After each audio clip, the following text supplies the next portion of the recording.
Kompas Pagi kembali menemani Anda, Saudara, kali ini di segmen Ulas Kompas bersama saya Fajri Satrio. Dan kita akan melihat apa saja berita-berita yang dihadirkan oleh Harian Kompas untuk edisi kali ini Selasa 12 Maret 2024. Apabila melihat dari halaman pertama, yaitu ada foto besar di mana foto ini memperlihatkan warga berada di rumahnya yang rusak akibat banjir bandang di Kampung Ampalu, Nagari, Gantiang Mudiak Selatan, Suranti, Kecamatan Sutra, Kabupaten Pesisir Selatan, Sumatera Barat.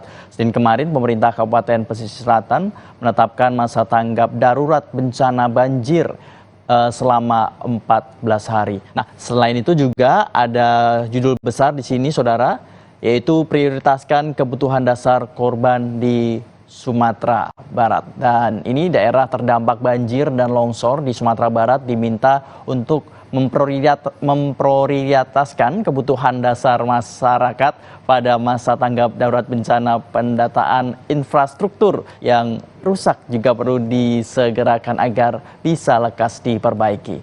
Hujan sangat lebat sejak Kamis 7 Maret kemarin memicu banjir dan longsor di Sumatera Barat pada Jumat.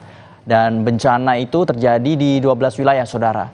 Dan di sini juga apabila Anda melihat ada beberapa penjelasan mengenai bencana banjir Sumatera Barat yang terjadi pada Maret 2024 kemarin, di mana bencana banjir Sumatera Barat ini berdampak sebanyak 26 orang meninggal dunia dan 6 orang hilang, dan sedikitnya 39.000 jiwa terdampak. 871 rumah rusak berat dan 139 rumah rusak sedang dan 593 rumah rusak ringan. Dan ada juga fasilitas yang terdampak, yaitu 51 rumah ibadah dan 23 jembatan rusak dan 2 irigasi rusak dan 26 sekolah serta 13 jalan dan 5.550 hektar lahan, 7 fasilitas umum dan kantor serta 1 sarana kesehatan. Dan kerugian materi sendiri diperkirakan lebih dari 226 miliar rupiah, Saudara. Selain berita mengenai dampak korban di Sumatera Barat, dan di Harian Kompas juga membahas mengenai jalani nyepi dalam keberagaman. Di sini dijelaskan di mana selama 1 hari, Senin pagi hingga Selasa pagi, sebagian besar masyarakat Bali menjalani Hari Raya Nyepi di Tahun Baru Saka 1946.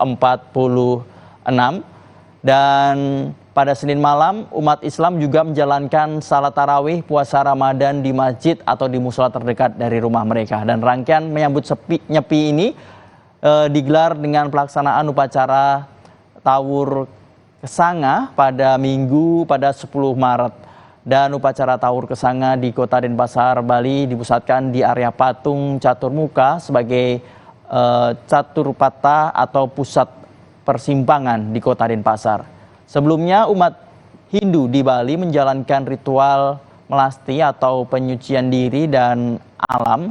Di Mataram, Senin pagi, jalan-jalan lingkungan yang melintasi permukiman umat Hindu telah ditutup sejak pukul 6 pagi waktu Indonesia Tengah atau awal dimulainya Catur Brata penyepian di Cakra Negara yang merupakan salah satu kawasan yang dihuni banyak umat Hindu, dan gerbang masuk ke lingkungan warga pun juga ditutup. Dan penutupan dengan portal besi, bambu ataupun ogoh-ogoh yang diarak warga pada Minggu kemarin. Para pecalang masing-masing lingkungan terlihat juga berjaga di sejumlah titik. Ada juga yang berpatroli untuk memastikan tidak ada warga yang melanggar Catur Brata atau penyepian.